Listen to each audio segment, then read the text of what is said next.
8h06, já voltamos com Folha no Ar ao vivo aqui pela Folha FM, com o oferecimento de Proteus, Unimed Campos, Laboratório Plínio Bacelar, vacina Plínio Bacelar, e também de Radimed Diagnósticos por Imagem. É aquela história, né? Tem intervalo aqui que dá outro programa, né? O podcast do intervalo. Vamos criar esse podcast uma hora. É que tem uns, não hoje, né? Não hoje, mas tem uns intervalos que os advogados brecam, né? Não vai ter não. Mas assim, não hoje a gente está conversando aqui do intervalo, eu propus aqui para a gente fazer uma outra entrevista dentro da possibilidade, nessa pauta que a gente está conversando aqui, religião e dinheiro e religião. Isso também é outra série Netflix, como a gente fala. Bom, voltamos com o oferecimento de Proteus, Unimed Campos, Laboratório Plínio Bacelar, vacina Plínio Bacelar e também de Radimed Diagnósticos por Imagem. Campos tem agora tempo parcialmente encoberto, faz 23 graus neste momento, com Everton Luna na bancada, a quem peço para fazer a abertura deste bloco. Estamos conversando com Fábio Pi, que é teólogo, historiador, professor do Instituto Universitário de Pesquisa do Rio de Janeiro, e o UPERJ, e também professor de disciplina do curso de Pedagogia da UENF-CEDERJ. Meu caro Everton, por favor. Professor, a gente conversou no primeiro bloco sobre como a religião e a fé organizam os modos de vida da sociedade brasileira. E, invariavelmente, o modo de vida, a política está incluso. Como que você percebe nesses últimos tempos o discurso religioso influenciando a esfera política? O que mudou, por exemplo, de 20 anos atrás para hoje? Como que novas pautas, novos debates surgem a partir de um ideário religioso, um ideário da fé? Bom, Everton, esse, assim, é igual o Cláudio está falando, é outro podcast, mas assim, o que eu posso dizer é que, bom, quando se está organizando um país, a política não é só o elemento da representação da Câmara política. Então, por exemplo, eu estou dando um curso agora chamado Religião Política, no UPERJ, de extensão, que eu faço um pequeno mapeamento das atuações políticas diretas do cristianismo hegemônico. O cristianismo hegemônico é evangélicos e católicos, né? São os evangélicos e católicos. Então, aí eu trabalho Getúlio Vargas. Como que Getúlio Vargas solidificou seu poder autoritário à época? Porque Getúlio Vargas era uma ditadura também, né? Mas assim, como que ele solidificou esse poder à época? Ele construiu, quer dizer, a Igreja Católica construiu uma série de celebrações públicas para que ele pudesse receber assim, esse poder simbólico, né? Então aí, tem um elemento muito basilar, muito importante dessa coisa do poder de Getúlio Vargas, dessa coisa do poder simbólico de Getúlio Vargas, foi a cerimônia de inauguração do Cristo Redentor, 1932. Quando o cardeal Leme colocou ele junto a Jesus como uma figura messiânica e tal. Então isso já existe no Brasil, Getúlio Vargas como figura ligados a Jesus, depois Juscelino Kubitschek como uma pessoa, um presidente e tal do Brasil, que ajudou a interiorizar o Brasil, um novo jesuíta secular brasileiro, sempre foi tratado em liturgias políticas, que eu chamo isso de liturgias políticas, quando tem a presença pública de presidente ou de o setor católico fazia liturgias específicas para isso. Na ditadura militar, na ditadura civil-militar brasileira, isso também foi uma marca. Então eu pego, por exemplo, a inauguração da Catedral Metropolitana do Rio de Janeiro, aí no centro do Rio de Janeiro, do lado da Petrobras. O que o Dom Eugênio Salles, famoso dom da ditadura militar brasileira, Dom Eugênio Salles, ligado à ditadura militar brasileira, que tinha um telefone vermelho que ele ligava para os generais da ditadura, Dom Eugênio Salles fez uma liturgia para o general Geisel, ditador da ditadura militar brasileira, fez uma catedral na entrega da catedral, o que ele fez? Ele fez uma liturgia para o general Geisel, embora de tradição luterana, porque o general Geisel era luterano, ele fez uma liturgia falando que ele era um irmão em Cristo. Pô, quando que oficialmente na ditadura militar brasileira, um cardeal, como o cardeal Salles, Dom Eugênio Salles, poderia fazer uma liturgia desse tipo, chamando a pessoa de irmão, oficialmente e tal. O que eu quero dizer, o Everton, é que a relação religião e política no Brasil não é só evangélica. Evangélico, você tem completa razão, nos últimos 40 anos, 50 anos no Brasil, vem tracejando uma nova conexão de religião e política baseada principalmente nesses instrumentos, como instrumentos midiáticos, né? A gente está falando disso aqui. O que acontece é que, 1986 tem um marco na saída da ditadura militar brasileira para o processo de democratização. Vale a pena lembrar que o Brasil, a partir de 85, começa o processo de redemocratização, mas que só vai ser completado com a Constituinte de 88. A gente tem muita dúvida disso. Esses 3 anos são de organização da Constituinte e publicação dela. E aí a gente coloca hoje como marco democratização brasileira 88. Né? Vale a pena lembrar que em 1986 houve a eleição para quadros da Constituinte para fazer a Constituinte, para a Constituição da Constituinte e fazer uma bancada. Né? Então voltou a eleger de forma mais direta na época. Nessa primeira eleição da democratização que está acontecendo, né? Primeira eleição se forma 33, olha que engraçado esse número, 33 deputados e parlamentares evangélicos. Porque as grandes corporações evangélicas, a Universal já está nesse jogo, a Igreja Batista, a Assembleia de Deus já estava nesse jogo há muito tempo, começam a fazer os seus deputados para poder responder aos seus interesses públicos. Como, por exemplo, a pauta do setor evangélico de 86 até 2000 era pluralidade religiosa. Não era, vou usar a estrutura política para me beneficiar. É pluralidade religiosa, porque garantia assim, a representação política deles. Né? A Assembleia de Deus tem textos e mais textos do seu jornal, a Assembleia de Deus tem textos e mais pregações que falam da importância da pluralidade religiosa para o reconhecimento, para conhecer melhor o Brasil, para se dignificar o Brasil. Então, o elemento da laicidade ela era traçada a partir desse dado. A pluralidade religiosa, como elemento importante, garantiria então que as minorias pudessem ocupar os espaços públicos. Então, esse é um dado importante. Isso começa a ser composto. Então, se eu pego o catolicismo ocupa historicamente a política brasileira fazendo essas liturgias políticas que eu estou falando aqui. Né, vagas e tal. Isso já existe. E, a partir de 88, o catolicismo ganha mais força em termos do Estado brasileiro, fazendo obras públicas. Isso sempre aconteceu, mas isso houve um incremento. Né? Tanto é que, Dom Eugênio Salles, se eu pego o início dele no cardeanato do Rio de Janeiro, eu não sei falar isso agora não, depois eu vou lembrar. No início dele, no seu governo apostólico no Rio de Janeiro, no seu governo na Arquidiocese do Rio de Janeiro, ele tinha mais ou menos 300 equipamentos católicos, patrimônios. Ele conseguiu consumir 200 patrimônios católicos no final do governo dele. Então, o que eu quero dizer é que a Igreja Católica sempre operou esse elemento da religião política. O que acontece é que com os evangélicos isso ganha a arena pública, porque eles estão ocupando, vamos dizer assim, as rádios, estão ocupando as redes sociais, estão ocupando esses elementos. Então, a partir de 86, nós temos uma nova atração, que é ligada com esse elemento da fala, do discurso público. E aí, a impressão não quer dizer que isso seja apenas impressão, mas chama muito a atenção porque, além de ocupar o cargo público, o pastor está tentando fazer o seu deputado, o seu candidato a vereador, o seu candidato à presidência.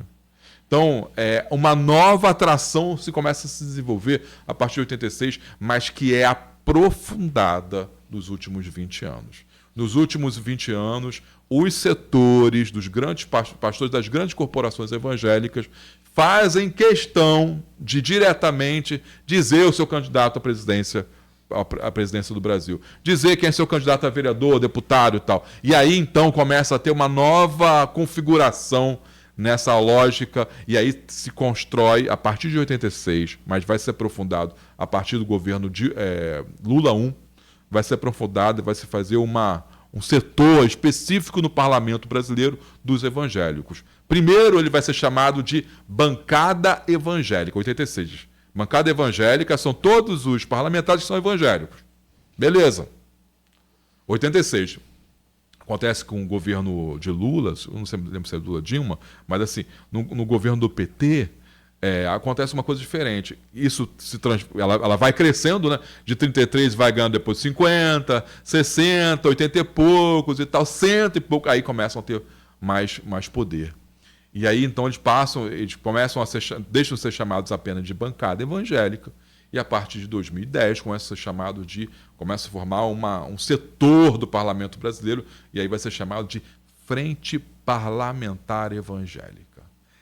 Essa modificação indica poder, ganhou força, ganhou musculatura, mas não indica um elemento que a gente despreza, que não quer dizer que todo mundo que frequente a frente parlamentar, que faça parte da Frente Parlamentar Evangélica, seja evangélico. Eles, para se transformarem em frente parlamentar, chamaram alguns espíritas para perto. Chamaram alguns católicos. Então, Frente Parlamentar Evangélica, atualmente, é a maior frente do parlamento brasileiro, que agremia mais de 360 parlamentares. Pô, é gente pra caramba na arena pública, gente pra caramba sobre o mote. Total de 513, né? Sobre o mote, Cláudio. Qual é o mote deles? É a defesa da chamada família tradicional brasileira. Então, qualquer lei que saia que tensione a chamada família tradicional brasileira, logo traicione os valores conservadores brasileiros, eles vão agir contra. Ou vão se mobilizar e fazendo um estrago público, que eles falam, que é um strike público, né? Transformando aquilo numa pauta nacional, de luta contra os evangélicos, contra os católicos, contra a família tradicional brasileira. O que acontece, Everton, é que nesses últimos 30, 20 anos, a Frente Parlamentar Evangélica, que agora ganhou um novo nome, do ano passado para cá ganhou um novo, virou Frente Parlamentar Cristã, porque eles se ligaram, tem muito católico aqui, tem muito espírita. Então, vamos renomear isso aqui para a eleição agora de 26, para facilitar as organizações da eleição de 26. Então, o que nós estamos vendo aqui é uma nova atração política, uma nova confecção política dos setores evangélicos, que vem desde 86, mas se aprofundam a partir de 2010, com a chamada Frente Parlamentar Evangélica, 2005, 2010, eu não lembro a data, e que publicamente passaram por... O que acontece é que a Frente Parlamentar Evangélica se organiza e quem assume a Comissão de Direitos Humanos da Presidência da República é um deputado federal muito estardalhoso, muito falador, chamado Marcos Feliciano. Marcos Feliciano começa a tensionar publicamente os posicionamentos clássicos da esquerda, esse setor da esquerda, centro-esquerda, às vezes direita do PT, né? Começa a tensionar publicamente isso. Para vocês terem noção, ele só fica 1 ano e pouco nesse cargo. Mas o estrago que ele faz, em termos de organização, em termos de tensionamento do PT, é impressionante. Falando em PT, você tem sua análise sobre a questão da esquerda e da religião. Fale um pouquinho sobre isso para a gente. Então, sobre a questão da organização crítica política, que é normalmente onde se enquadra a esquerda, ou deveria se enquadrar, uma crítica política oficial, né? O setor conservador que ocupa os cargos. Não é só no Brasil isso, né?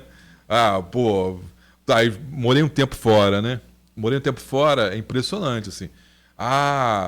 O Brasil é um país conservador. Sim, na verdade, a burguesia, quando se assenta numa cidade, ela quer ter os seus benefícios.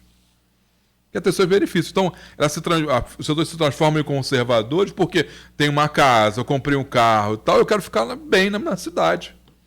Então, é corriqueiro, é comum que o setor conservador seja assim, tenha poder político.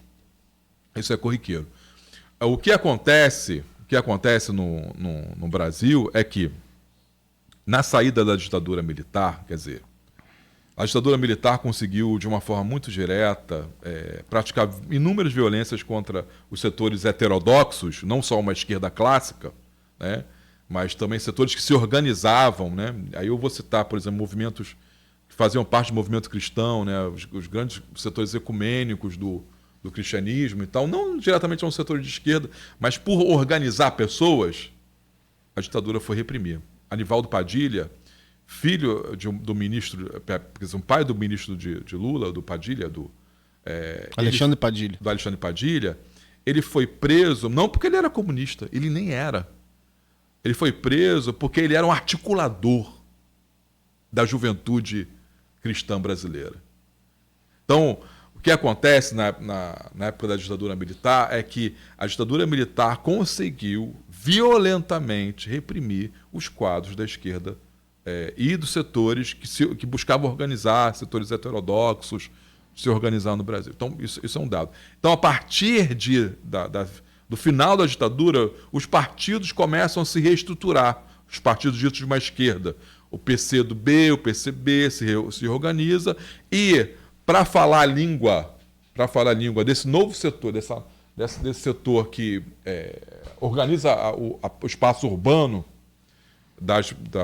do Sudeste, vai surgir um partido que não se liga diretamente a uma leitura do marxismo, uma leitura do comunismo e tal. Tem setores dentro dele que faz isso, mas ele é ligado principalmente com as pautas dos trabalhadores, né?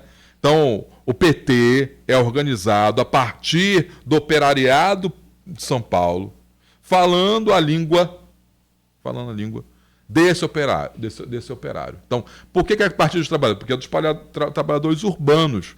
E, não só urbanos, junto a isso, tinha um setor também se organizando, que eram os setores rurais. Então, os trabalhadores rurais entraram nessa dinâmica, tanto é que vai se organizar, mais ou menos na época da organização do PT, vai se organizar o movimento dos trabalhadores sem terra, né? Que vai ter uma leva também ali, né, de construção.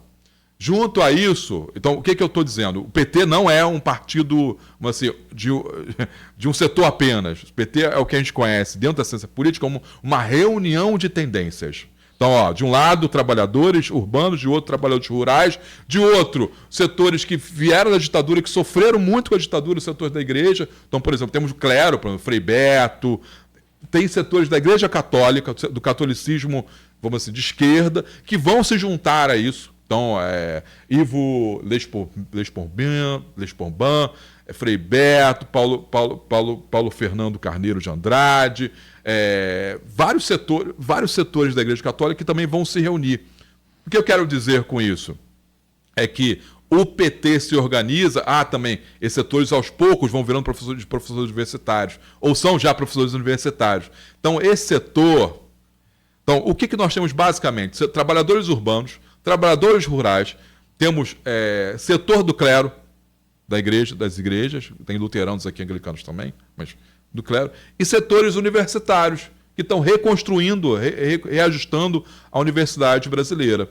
Então, são mais ou menos esses 4 grandes setores que vão organizar o que a gente conhece como PT.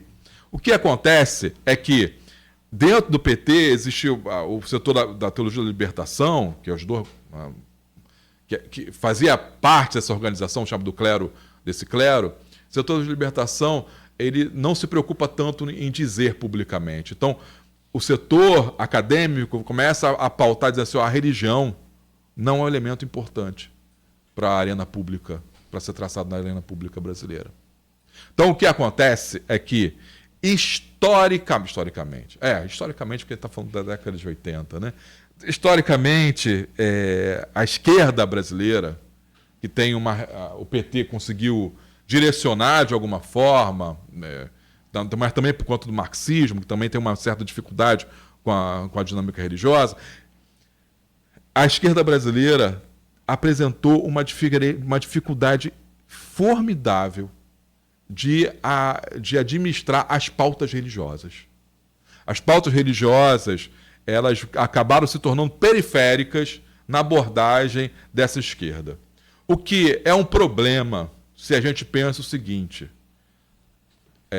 com o aprofundamento das periferias urbanas e rurais no Brasil, a partir da década de 80, as igrejas vão começar a se esplainar nas periferias brasileiras.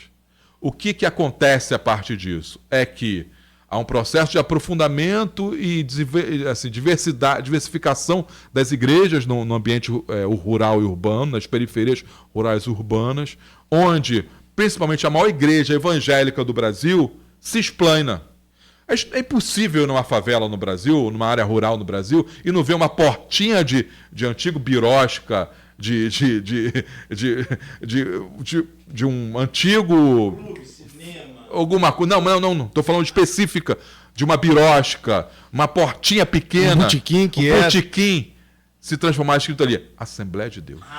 Sim. Não universal. Se você faz universal, essa tá certo. Aí é universal. Tá. É impossível você não andar ali, ó. Você anda ao redor da UENF, ao redor ali em Goitacazes, você vê uma portinha escrito assim, Assembleia de Deus.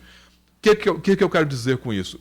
O setor periférico brasileiro começou não. Na verdade, o Brasil, o mundo sempre está ligado de alguma forma com a religião. Essa coisa do mistério da religião é um elemento importante da organização do Brasil. E não só do Brasil, no mundo todo. Vou conversar aqui contigo, conversamos meia hora, uma hora. É difícil conversar, ficar parado e tal. Mas, meu amigo, se eu chegar assim e falar assim, meu amigo, eu vi uma parada aqui, muito louca, de noite, que mexeu comigo. Você vai parar para escutar? Vai. Claro que vai. Porque tá ligado com esse mistério que é a religião, como que ela chama a atenção das pessoas. Tem os fofoqueiros, mas tem os caras, né? Que contam casos religiosos. Então a gente tá falando aqui na virada aqui, se a gente for falar assim, eu vi ontem um homem de noite que de repente desapareceu na casa de Cupim. É outro caso. Então, o que eu quero dizer é o seguinte, a periferia sempre foi mobilizada a elementos religiosos. O que desassocia o universo da periferia do universo acadêmico da esquerda tradicional brasileira, do universo que desassocia. Então, eu não quero dizer que o PT ou os partidos de esquerda, oficialmente, eles têm dificuldade com a religião. Contudo, entretanto, todavia, suas figuras chaves sempre foram de tradição religiosa. Então, se eu pego Benedita da Silva, criada na Assembleia de Deus e hoje frequentadora da igreja presbiteriana Betânia de Niterói.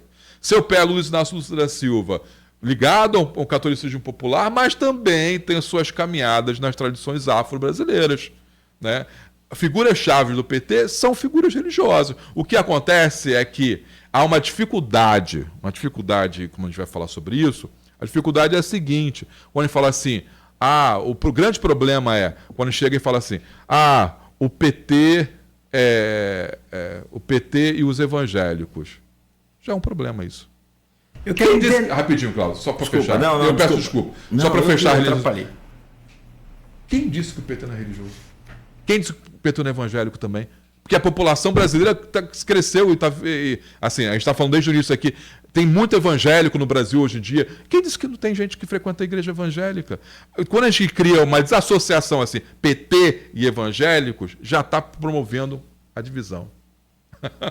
Então é um problema de discurso. Deixa eu trazer outro problema para você desvendar para a gente, com os seus estudos, claro, evidente. Isso não é uma opinião, isso é uma vida de estudo. Que depois 25 anos estudando religião. Que a turma distorce. O professor lá é petista, o professor lá eu não gosto. A gente vive isso aqui o dia a dia nosso. O dia que a pesquisa sai boa para um candidato, nós somos contra. Fascista, se for um candidato da esquerda. Se o candidato da direita está bem, nós somos comunistas. Depende. Você quer saber? Depende até do convidado que a gente traz aqui. Vocês só levam o convidado da esquerda, vocês são comunistas. A imprensa já é assim, né? Então, enfim. Mas a Luiz falou uma coisa muito legal. Às vezes o seu comentário diz mais sobre você do que sobre o que você está comentando e, claro, sobre a gente.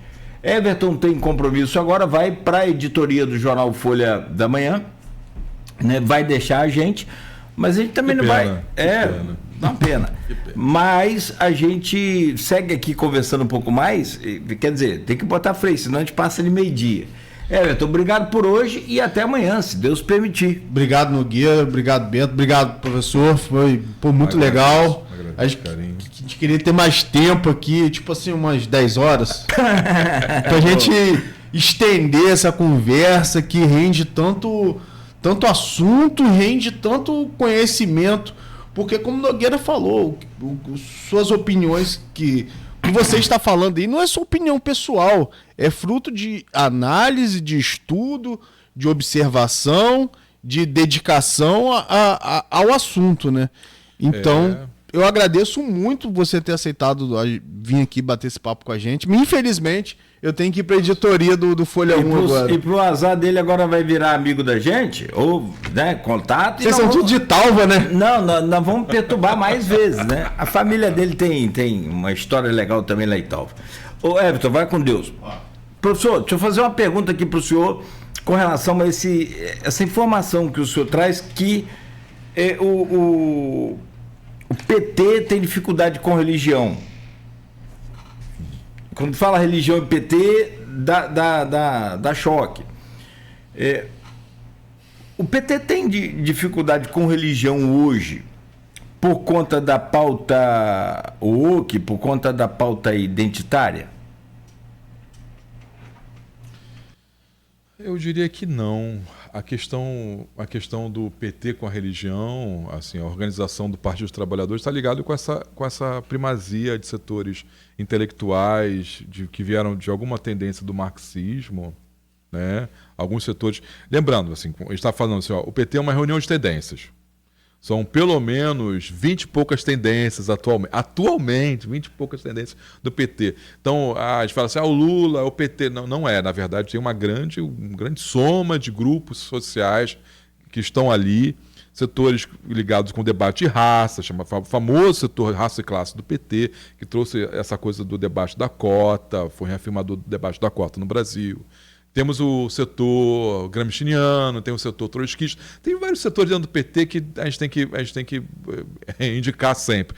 Contudo, o que eu posso dizer é que um fator comum, até para não entrar nas polarizações antigas, se é cristão, não é cristão, eles saíram um pouco desse debate. O que é, de frente, um elemento interessante, uma ação política interessante, nesse panorama dos últimos 30 anos, 20 anos do Brasil, deixou de ser. Porque as periferias cada vez mais falam religião, cada vez mais falam sobre teologia. A gente vai nas periferias aqui, na Lapa, a gente vai em Goitacazes, as pessoas vão se cumprimentar falando, vai com Deus, vem com Deus. As pessoas vão falar, ontem o pregador falou isso, Jesus vai voltar amanhã. Né? Esses elementos são elementos tão importantes e que dizem tanto da sensibilidade religiosa do Brasil. E nesse sentido, então, essa atitude que tomou o PT, como alguns partidos de esquerda faziam à época, essa atitude ela não mais é interessante mas não é uma ação que dialoga com os trabalhadores urbanos e rurais, porque os trabalhadores urbanos e rurais no Brasil são, de maioria, pentecostais ou carismáticos. Essas pessoas falam o dia todo de religião, o dia todo sobre pietismo, de como vai orar depois de chegar do trabalho, como antes de trabalhar vai orar. Assistem e ouvem conteúdos religiosos. O dia todo para poder se blindar do mal-olhado, para poder se blindar das provações. Então, meu caro Cláudio, o que eu posso dizer é que essa dinâmica da agenda woke, isso é um elemento muito recente. O que eu posso dizer é que o elemento da iluminação religiosa é um elemento que diz muito da organização brasileira, especialmente diz muito sobre o Brasil periférico. O Brasil periférico, ele consome, ele produz religião o tempo todo. Então, a gente sair dessa pauta é a mesma coisa do que deixar de discutir política. Porque a gente tem que lembrar que a estruturação de uma igreja é uma estruturação da política do cotidiano. 3, 4 mulheres começam a orar, falando para uma igreja habitual evangélica, começam a orar ali perto da região, ali da Tiragosto. Daqui a um mês, elas estão organizadas com uma portinha com o nome de uma igreja na frente. Isso é, por definição, uma organização popular. Se a gente sai disso, se a gente não entra nesse debate, não fala a linguagem, não assume essa linguagem, está perdendo uma parte desse eleitorado significativo do eleitorado brasileiro. Que hoje, por exemplo, a Igreja Assembleia de Deus tem pelo menos 15 milhões de adeptos no Brasil. É a maior igreja evangélica do Brasil e a igreja mais periférica. A igreja com maior número de adeptos no Brasil não é universal, como muita gente vai falar. A Igreja Universal é a quarta, quinta igreja evangélica, que não chega aos dedos da Igreja Assembleia de Deus. A Igreja Assembleia de Deus é uma igreja impressionante, é uma igreja muito comunitária, digo, muito conectada com onde está, com as pessoas que frequentam, os pastores são da região, as lideranças são da região mesmo, não são gente que vem de fora, não são. São pessoas que estão na comunidade, vivendo as dinâmicas e os percalços da comunidade. Então, a gente tem uma visão muito equivocada sobre a maior igreja pentecostal do Brasil e a gente tem uma visão muito equivocada da principal igreja protestante do Brasil, que é a Igreja Batista. A Igreja Batista também é uma igreja muito comunitária, as pessoas ao redor que levam e tal. Então, Mas a Batista e a Assembleia, elas se assemelham em mais pontos? Em termos de eclesiologia, se assemelham. Me parece que sim. Sim. Na verdade, a Assembleia de Deus no Brasil vem da Igreja Batista. É um rastro da Igreja Batista de Belém do Pará, que gerou a Assembleia de Deus. Então, em termos de governo paroquial, governo eclesiástico, elas são conectadas. Elas normalmente elegem anualmente as suas lideranças, quem vai ocupar os cargos, as comunidades são autônomas em relação a uma grande convenção. Existe a Convenção Batista Brasileira, mas ela não tem poder sobre as igrejas. Como as 3 convenções da Assembleia de Deus não têm poder sobre a igreja local. Então isso dá uma liberdade para essas igrejas, né? Rapaz, se a gente for falar de tudo, tem religião e ciência, fé e ciência. Também dá outro programa, daí é o mesmo. Dá outro programa. Aí também quem tem uma preocupação muito direta com isso são os evangélicos, né? Tradição Como evangélica. que o mundo não foi criado por um ser especial e foi criado por um Big Bang. Não existe isso. Né? Isso é um outro debate. Mas o que assim, falar de fé e ciência e falar do espiritismo, né? Sim. Tem uma adaptação, tem uma relação muito direta com o debate da ciência francesa, né, dos 800 e tal. Mas, Cláudio, o que eu acho importante dizer, voltando sobre o nosso tema, sobre essa coisa do PT e a religião, essa coisa que a gente estava falando sobre a agenda woke, essa coisa do PT, ela tentou ser revertida nas últimas eleições. O PT fez a proposta da construção dos chamados comitês evangélicos ou comitês populares de religião. Essa pauta não foi para frente. Eles chegaram a se reunir, os evangélicos, dito progressistas, se reuniram com o PT ou com a campanha de Lula e tal, mas esse debate que foi levado principalmente pela Benedita da Silva, isso não foi para frente. Onde foi o problema? Isso aí eu não sei dizer. Não tem ainda Não sei dizer. Mas o que eu posso adiantar é que o PT tem a questão eleitoral. Porque se relaciona muito diretamente com as eleições. Então, quando acaba a eleição, tem muita dificuldade em manter algumas pautas. Perfeito, perfeito. Teve o caso da escola de samba lá na sua terra, que você nasceu, Niterói, que homenageou o presidente Lula.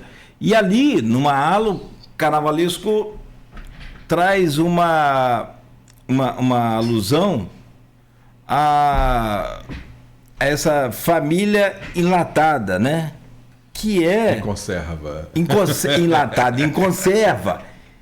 E aí, entrando nessa parte da influência religiosa nas eleições já de 2026, o Sidônio, que é o chefe da Casa Civil, comunicação do governo Lula, foi lá e falou: presidente, fui lá, agora veio uma ala lá, os caras colocaram os evangélicos, que na verdade não era evangélica, a proposta era outra e tal, mas aí não tem jeito, isso aí viralizou e acabou.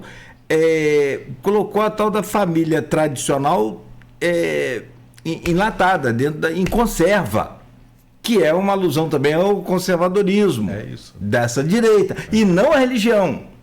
Ali não tinha religião. Não é. A religião entrou pelos religiosos. Então. Que entenderam. Aí é que eu quero te perguntar.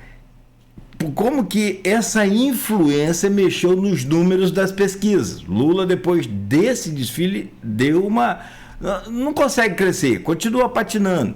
Então, assim, o que essa influência religiosa traz para uma eleição que nós vamos ter agora, a mais importante do país, que é a escolha de presidente da República, dentre os governadores e tal, mas é uma das mais...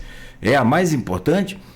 O que ela traz de influência decisória no voto, por exemplo, que faz o cidadão escolher um candidato, mesmo sabendo que ele é todo cheio de treta, cheio de erros, cheio de falhas, como ser humano, como tudo, que tem o caso do cara que fala da família, mas tem 3, 4 famílias, já está na quinta, e na sexta, e sei lá quanto. Estou falando só de Bolsonaro, não, estou falando de todos, generalizando os políticos. Mas ele continua falando de família.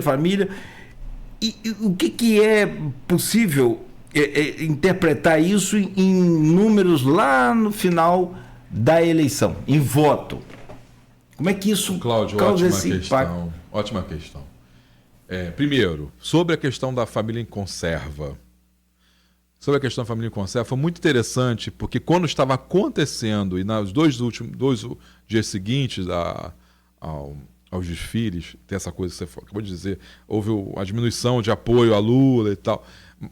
As figuras da Frente Parlamentar Evangélica, da Frente Parlamentar Cristã agora, foram publicamente nas suas redes sociais e gravaram programas falando da vergonha que era aquilo, tratar a família brasileira daquela forma.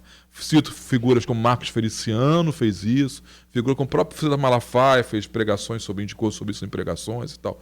Então, houve uma resposta imediata dos setores que sentiram ultrajados no processo. Esses setores foram, o que a gente está falando aqui, foram setores da Frente Parlamentar Evangélica, que agora é Frente Parlamentar Cristã, que tem como grande mote político o debate sobre a família tradicional brasileira. Eles interpretaram que existia uma crítica, e é verdade, existe uma crítica, existe uma ironia naquele desfile falando sobre família enlatada, em conserva, né? Eles interpretaram isso e conseguiram publicamente em diminuir o apoio à época, ao apoio público ao governo Lula, à época, né? Essa coisa é tão doida porque depois Lula conseguiu se recompor e tal, né? Esse debate sobre o gás, debate sobre o petróleo, isso conseguiu se recompor, né? Conseguiu se recompor. O que acontece é que, Cláudio, eu estudo isso há algum tempo e eu não entendo de forma direta que existe uma confluência da forma com que as pessoas desenham. O que significa falar disso? Não quer dizer que a figura que frequente a Igreja Universal, a pessoa, a mãe, o pai, o trabalhador que frequenta a Igreja Universal, que 80%, 90% dessa comunidade vai votar em quem o pastor da Universal indica. Não é isso. O que a gente percebe é que a adesão em relação à indicação ela é muito menor. Contudo, 20%, 30%, 22%, 23% aderem. Então, se a gente pega, por exemplo, a Igreja Universal aqui de Campos de Goytacazes, a Igreja Universal deve ter agora uns 1.000 e poucos membros, Igreja Universal ali na Beira Rio, né? Deve ter uns 1.000, Catedral, a né? Catedral, deve ter uns 1.000 e pouco, 2.000 membros. É a quinta maior igreja evangélica da cidade de Campos de Goytacazes. Igreja Universal, pô, se você pega 2.000, mais ou menos 300, 400 famílias votam em quem a Igreja Universal indica. Você fala assim, pô, é menos do que a gente normalmente pensa, né? Pensa, 80% é menos. Mas a gente deixa de pensar também que, pô, uma pessoa que frequenta a igreja, normalmente tem o esposo, ela leva a família, que vota também, e carrega com isso muito mais gente. Então, o que eu quero dizer é que a votação religiosa, ela não tem tanta adesão como se imaginava. Porque, assim, os setores críticos da academia vão sempre desenhar o setor evangélico, o setor católico, como setor que é manipulável, né? E a gente não percebe isso. A pessoa não vota só porque o pastor, ou porque o líder religioso, ou porque o padre falou, né? Mas a pessoa é incentivada. A gente tem que olhar por esse dado. Então ela vai, além disso, ela vai pesquisar, ela vai fazer uma pequena scalp, assim, um pequeno reconhecimento familiar, vai fazer. Então tem mais variáveis. Contudo, o elemento religioso é importante. Chamar um líder religioso para frente, um líder político à frente de uma comunidade religiosa, no templo, dentro do púlpito, é um exercício muito complicado, tal como as campanhas do setor da extrema-direita brasileira fez nos últimos 10 anos. Essa eleição que aconteceu para Marcelo Crivella, para a Prefeitura do Rio de Janeiro, foi um grande laboratório para a extrema-direita brasileira, né? A extrema-direita brasileira, quer dizer, o Marcelo Crivella ia à frente dos templos batistas, ia à frente dos templos da Igreja Universal mesmo, e as pessoas, os pastores, as lideranças religiosas falavam, os padres falavam, assim, é importante ter um cristão à frente da Prefeitura do Rio de Janeiro. Isso foi um laboratório para depois do governo Bolsonaro, e Bolsonaro, mesmo não sendo diretamente evangélico, se transformou 50 vezes evangélico ao longo da campanha, disse que foi convertido, mesmo diante disso, foi levado para o púlpito da Igreja Batista da Atitude, da Assembleia de Deus Vitória em Cristo, pela própria depois disso, né, no governo pela Universal. E aí, Cláudio, isso ganha uma nova configuração. Deixar um pastor, um padre, um líder religioso chamar para dentro do templo e fazer uma oração, vamos dizer assim, emanar poder simbólico, afetivo. Isso diz muito para quem frequenta. Então, é uma outra atitude. Não é assim, olha, eu indico e tal. Quando você chega para uma pessoa e ora a pessoa, você está construindo esse compromisso divino com essa pessoa. Então, é uma outra operação, eu chamo isso de liturgia política. É uma outra operação no âmbito da liturgia política. Você está se comprometendo com essa tradição religiosa. Se você chama só um político, ferrou. Essa operação é muito pesada. Então, nos últimos 10 anos, 12 anos, o que a gente vê no Brasil, essa frequência de líder político ir para frente da igreja, sendo orado, sendo abençoado e tal, vem construindo uma nova dimensão da relação religião e política no Brasil. Quando se faz isso, sentimento religioso, sentimento íntimo, tem que lembrar o seguinte. Mesmo se o político for de esquerda, será que isso dá esse efeito? Tem sim, está orando. Está construindo um compromisso divino com a pessoa. Então, porque a gente esquece disso. Eu terminei meus estudos em religião, não entre os evangélicos, que foi a minha tradição que me formou. Fui formado pela Igreja Batista e Igreja Luterana. Mas assim, fiz doutorado na PUC junto com os padres, né, na teologia. E aí, eu fiz uma disciplina chamada Teologia Litúrgica. Nessa disciplina, foi muito importante para mim para formular esse elemento, que é o seguinte, os professores, os padres e tal, que eu estava citando, eu era o único evangélico, a única tradição evangélica ali naquela disciplina, e aí, em determinado momento, o professor fez a seguinte interjeição na turma. Você olha, essa coisa de mídias e eucaristia, essa coisa de mídias e celebração, né, e missa, é muito difícil para a gente da Igreja Católica. E aí ele começou, os padres que frequentavam a disciplina falam assim, como que é essa coisa de você filmar uma relação afetiva com a pessoa? Como você pode transformar uma coisa tão íntima em uma coisa pública? Como, por exemplo, filmar a liturgia, filmar a Eucaristia, é a mesma coisa que filmar você fazendo amor com a pessoa que você ama.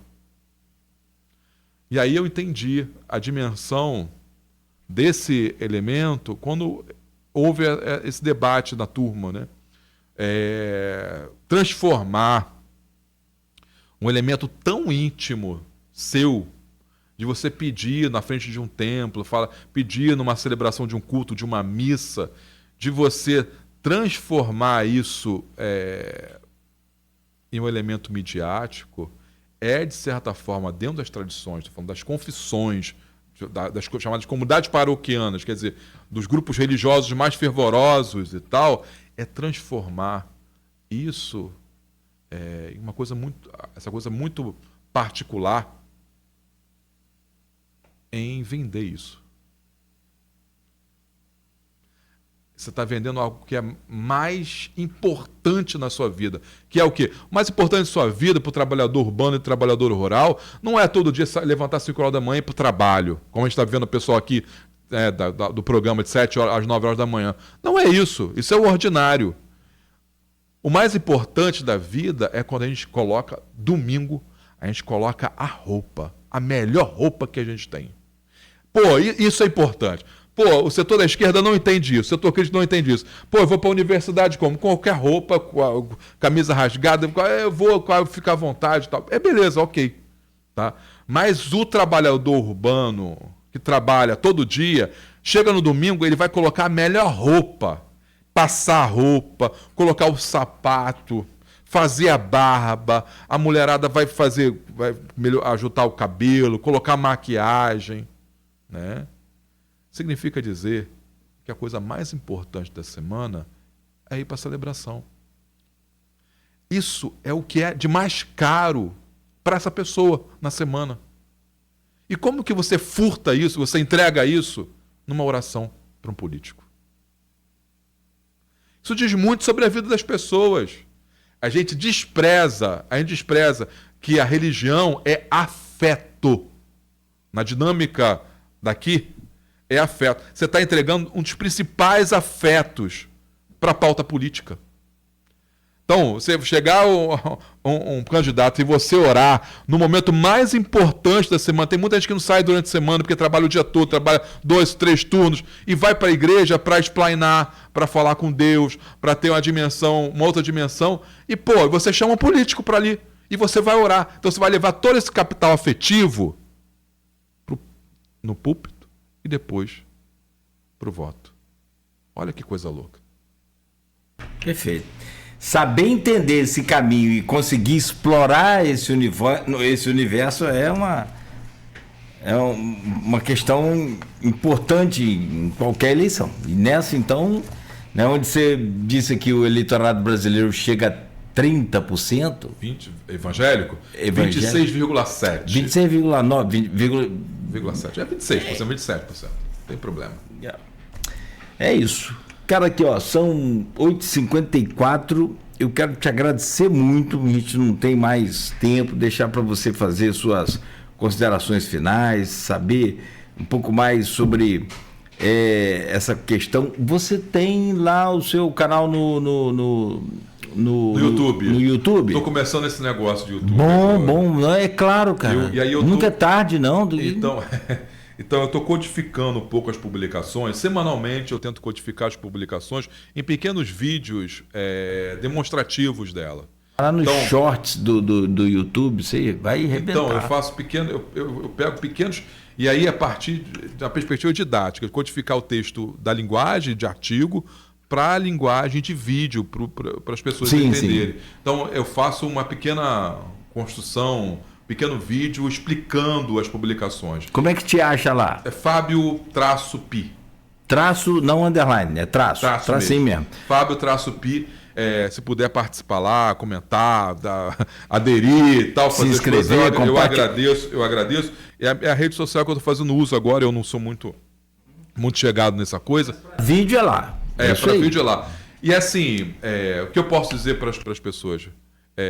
Gente, muito obrigado por estar aqui, pelo carinho do convite, poder participar.